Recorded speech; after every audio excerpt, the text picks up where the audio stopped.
करके मैं रामचरितमानस की निंदा नहीं कर रहा हूं। मैं कह रहा हूं वास्तव में तुलसीदास ने उस समय अकबर के राज्य में रामचरितमानस लिखा गया।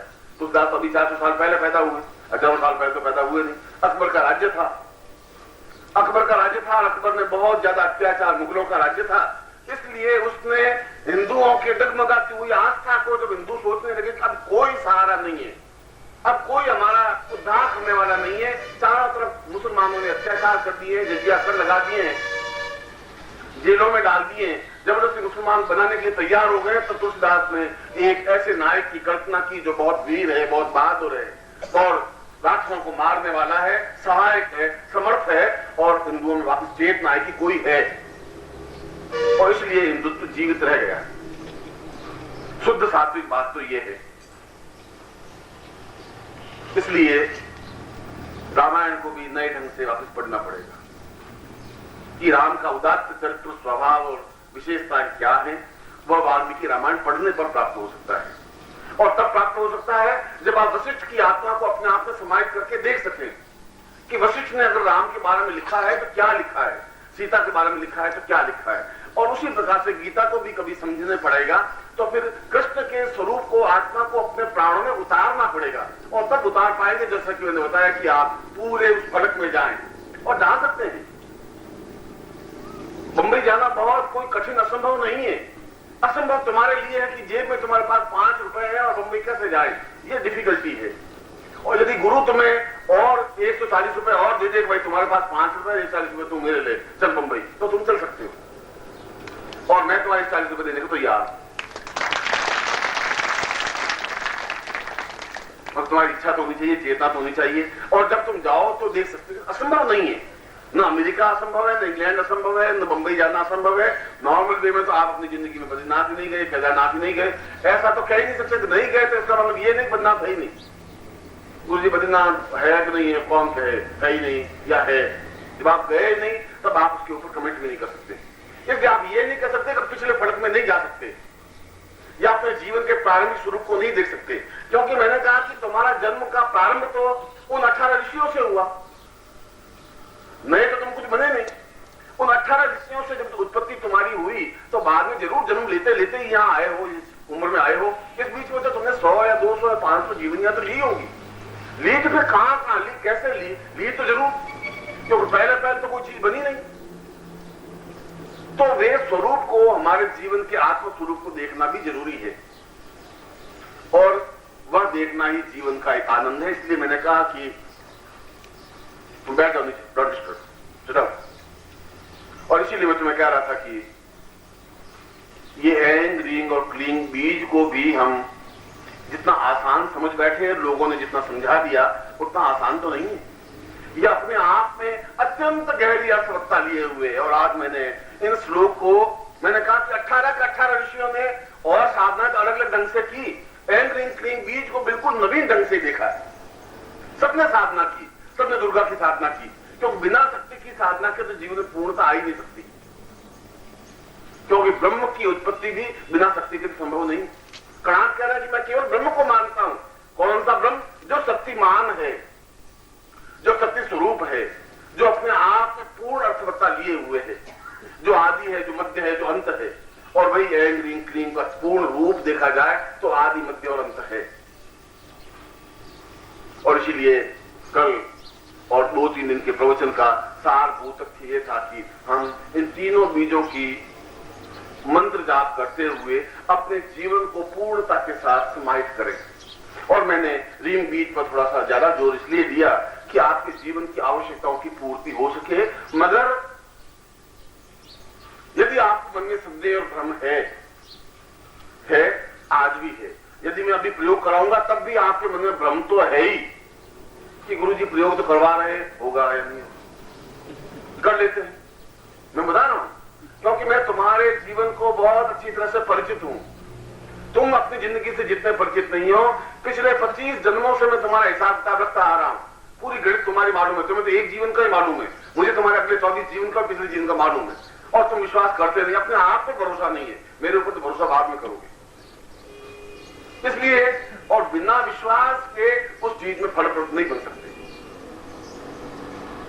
एक डॉक्टर की नई नई शादी हुई, शादी के दूसरे दिन पत्नी ने कहा चलो पिक्चर देखने चले। महीने भर तक तो उसके सारे नखरे उठा नहीं पड़ते हैं, महीने भर बाद तो फिर सारे हिसाब किताब गणित होती है, पर पूरे 30 दिन तक तो पूरी आरती उतारनी पड़ती है उसकी। तो उसने कहा चलो तुम अगर पिक्चर का कहे तुम कहे वहां चलने को तैयार हूं, घबराती क्यों है, चलो पिक्चर चलो। पिक्चर नहीं, वो डॉक्टर था। पिक्चर कोई अच्छी चल रही हो कि रजिया सुल्ताना चल रही हो, कोई पिक्चर। मैं तो कभी पिक्चर हाउस में गया नहीं और मैंने कभी देखा। तो वो बैठा, पति पत्नी दोनों पास में बैठे, पिक्चर देखते देखते देखते पत्नी को सिर दर्द होने लगा।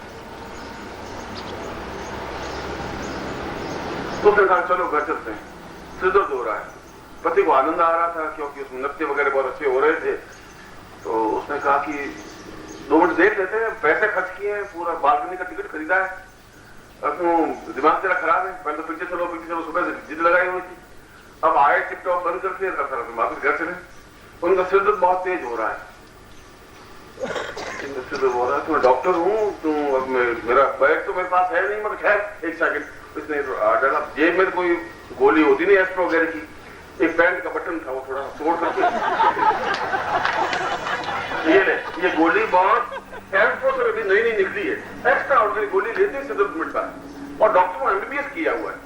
उसने गोली मुंह में चूसना, निकलना मत, और चूसती रही, 2-4 मिनट में सिर ठीक हो गए। पूरी पिक्चर देख ली, पिक्चर देखने के बाद बाहर कैसा सिर तो बिल्कुल गोली कमाल है, ये अभी लेटेस्ट निकली है, गोली लेटेस्ट निकली है, मगर ये गोली मुझे वापस दे दी। उसने गोली वापस दे दी। उसने कहा देखिए बटन है, गोली वोली में पैंट का बटन था, मैं देख रहा था पिक्चर, और तुम सारे सिर दर्द करने लगी। वो सिर दर्द मिटा विश्वास से, गोली में तो कुछ था ही नहीं, सिर दर्द मिटाने की तो नहीं था, पति पर विश्वास था, पति एमबीबीएस डॉक्टर है तो गलत मुझे नहीं देगा, बस ये विश्वास था और सिर दर्द उतर गया।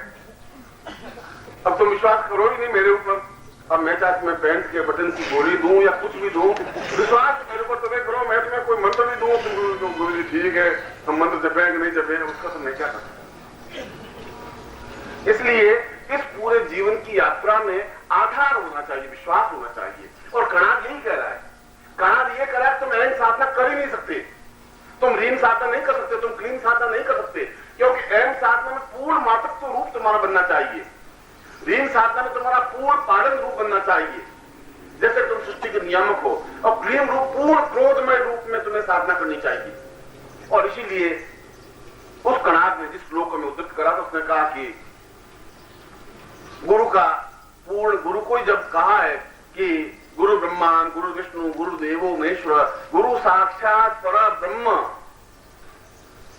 कणाद कह रहा है, ये श्लोक तो कणाद से भी पहले बना हुआ है, आजकल तो बना हुआ नहीं, वो गुरु कह रहा, कणाद कह रहा है कि जब गुरु साक्षात पर ब्रह्म तो फिर मैं और कौन से ब्रह्म की खोज करने जाऊं और क्यों जाऊं, या तो शास्त्र गलत है जो मेरे पूर्वजों लिखे हैं, और ब्रह्मा के मुख से ये उच्चरित शब्द है, और मेरे पितामह गलत हो नहीं सकते, और वो कह रहे हैं कि ब्रह्म ही एक है, गुरु साक्षात पर ब्रह्म है, तो फिर मैं और कौन सा ब्रह्म कहां ढूंढूं जब गुरु मेरे सामने है।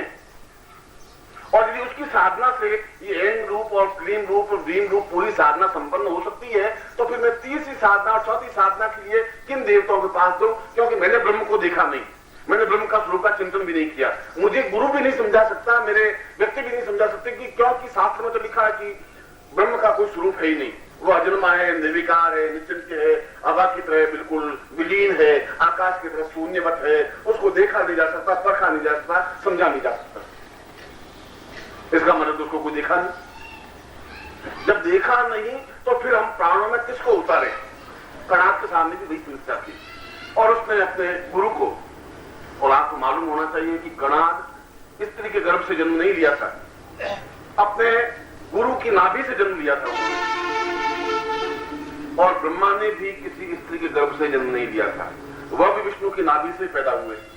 एम रूप की साधना से पुरुष स्वयं पुरुष की उत्पत्ति कर सकता है, पुरुष अपने खुद के माध्यम से पुरुष की उत्पत्ति संभव है, एन बीज की साधना के माध्यम से, यदि वह मातृत्व स्वरूप को धारण कर सके, क्योंकि शरीर की बनावट यदि मां के गर्भ को देखें, आपने कभी मां के गर्भ को, स्त्री के गर्भ को खोल के नहीं देखा, देखा नहीं, और मां का गर्भ जब बच्चा मां के पेट में होता है तो एक झिल्ली होती है, झिल्ली के अंदर बिल्कुल पानी भरा होता है, उस पानी के अंदर बच्चा होता है और उसको उतना ही सुख मिलता है बच्चे को जैसा तुमको ड्राइंग रूम में बैठने पर सुख मिलता है।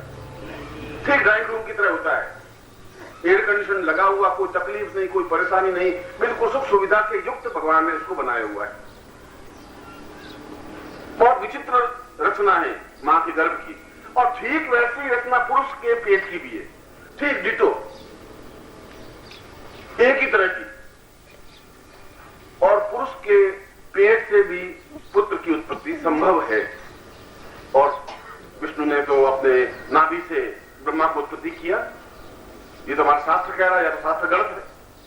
और गणाज उत्पत्ति भी अपने गुरु की नाभि के माध्यम से उत्पत्ति हुई। और ऐसे कई महाभारत युद्ध में और महाभारत काल में ऐसी कई स्त्रियां हुई जो पति का सहवास का कर्ण पैदा हुआ सूर्य के माध्यम से। उस समय उस ऐंग बीज की साधना के माध्यम से, सूर्य के तेजस्विता के माध्यम से पुरुष की सृष्टि स्त्री भी कर सकती थी, पुरुष भी कर सकता था, आज भी कर सकता है। ये बात अलग है कि वो अपने आप में अत्यंत पेचीदा है। और इसीलिए कहा कि गुरु के चरण ही अपने आप में ऐंग बीज है, कणाद कह रहा है। गुरु के चरणों की पूर्ण साधना, क्योंकि ऐंग बीज में पूर्ण मातृत्व होना चाहिए। मातृत्व का मतलब झुकने की क्रिया होनी चाहिए, विनम्र होने की क्रिया होनी चाहिए, समर्पण होने की क्रिया होनी चाहिए। और समर्पण में झुकना पड़ता है, झुकना पड़ता है नीचे। और मैंने कहा जब बहुत ज्यादा झुक जाते हैं तो जो चरण दिखाई देते हैं वे चरण मंदिर हैं, वे चरण मस्जिद हैं, वे चरण गिरजाघर हैं, यदि आप उनको श्रद्धायुक्त देख सकें।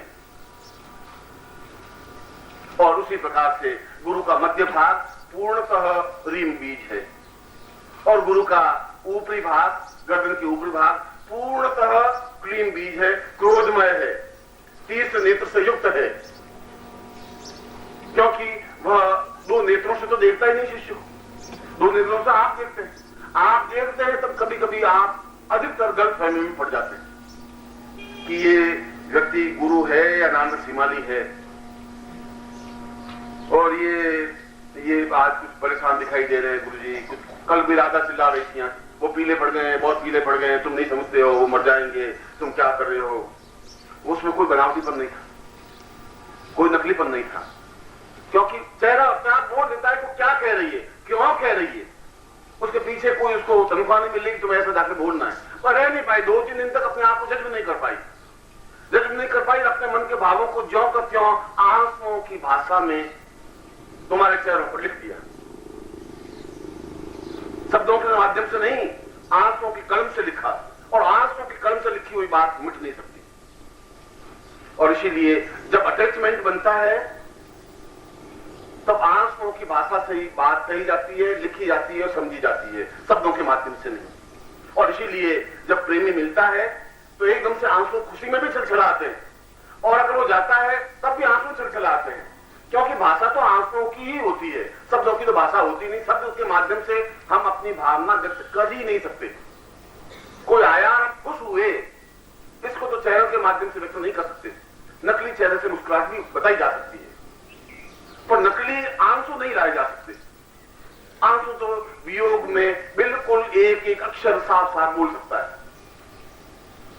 और इसीलिए वह पूर्ण क्रोधमय भी है। भगवान शिव स्वयं एक 108